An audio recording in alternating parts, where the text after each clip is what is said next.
राजीव एक तरफ कहता था कि यह सिर्फ मेरी दोस्त थी, कभी नहीं बताया कि मैं इसको बहुत ज़्यादा ही प्यार करता हूँ और मेरी शादी भी इससे होने वाली थी।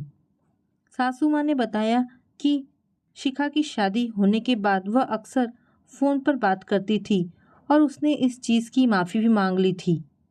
सासू माँ ने शिखा को भी माफ़ कर दिया था और इसके तलाक के बारे में भी सासू माँ को पता था, लेकिन यह पता नहीं था कि वह आजकल राजीव के घर में ही रह रही है।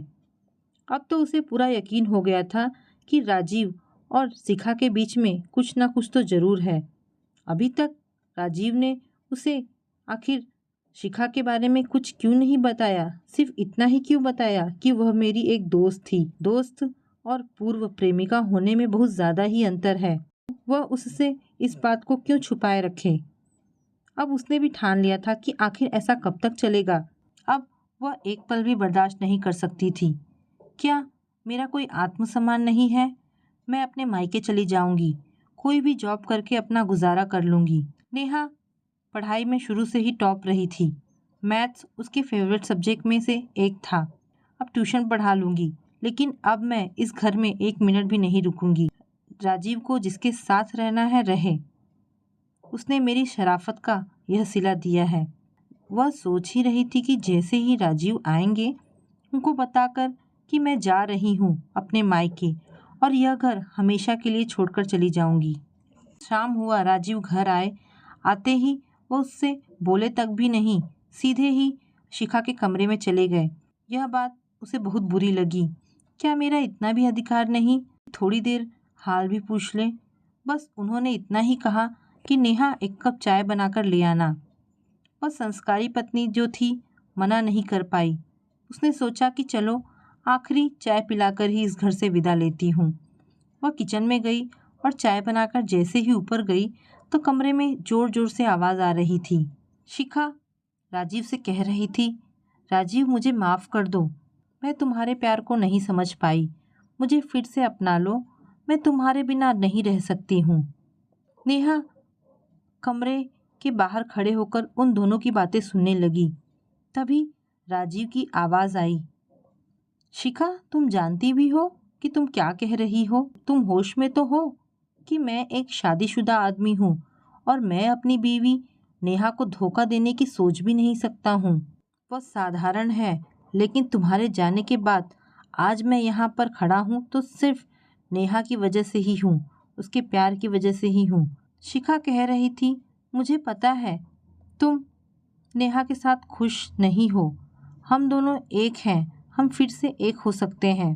राजीव ने शिखा को एक थप्पड़ जोर से लगाया। तुम्हें किसने कहा कि हम खुश नहीं हैं? तुमने मेरी शराफत का गलत फ़ायदा उठाया। मुझे लगा कि तुम अकेली हो तो अपने घर में तुम्हें रहने को जगह दे दिया कि चलो कोई बात नहीं, लेकिन तुम तो मेरा घर तोड़ने पर ही लग गई। शिखा बोल रही थी, प्लीज़ राजीव मुझे अपना लो।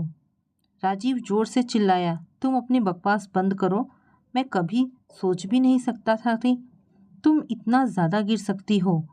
एक तो तुमने पैसे के लालच में मुझे छोड़कर किसी और से शादी की, अब जब उसने छोड़ दिया तो तुम मेरी ज़िंदगी बर्बाद करने में लग गई हो।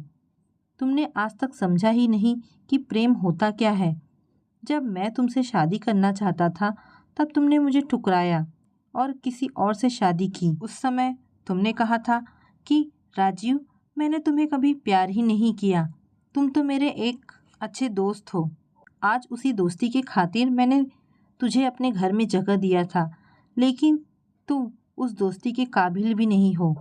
तुम तो मेरा घर ही तोड़ने पर लगी। शिखा इस घर से मैं धक्के मारकर तुम्हें बाहर निकालूं इससे पहले तुम यहाँ से चली जाओ। शोरगुल सुनकर उसके सास ससुर भी छत के ऊपर आ गए थे और नेहा से पूछने लगे, बहू क्या हुआ? उसने सिर्फ इशारे में अंदर की बातें सुनने को कहा। तब तक राजीव रूम से बाहर निकले और उन लोगों को बाहर देखते ही बोलने लगे कि मम्मी पापा देखो इस लड़की को, यह पहले भी नागिन थी और आज भी नागिन है। नागिन का तो स्वभाव होता है डसना, और वह भी पहले भी किया और आज भी वही कर रही है। मैंने इसे अच्छा समझकर अपने घर में आसरा दिया। चलो कोई बात नहीं, 10 दिनों बाद इसको कहीं पर अलग रूम दिलवा कर इसको शिफ्ट करवा दूंगा और हो सके तो कहीं जॉब भी लगवा दूंगा। लेकिन यह तो ऐसी डायन है जो मेरा ही घर बर्बाद करने पर तुली हुई है। शिखा, अब तुम यहाँ पर 1 मिनट भी नहीं रह सकती हो। शिखा भी बिना किसी से बोले चुपचाप घर से बाहर निकल गई थी। नेहा अब घर छोड़ने का ख्याल बिल्कुल नेहा ने अब घर छोड़ने का ख्याल बिल्कुल ही छोड़ दिया था।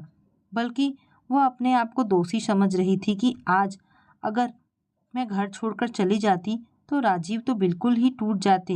कितना प्यार करते हैं मुझसे, मैं उनके प्यार को आज तक समझ ही नहीं पाई। नेहा वहां से दौड़कर सीधे अपने कमरे में आई और खूब रोई।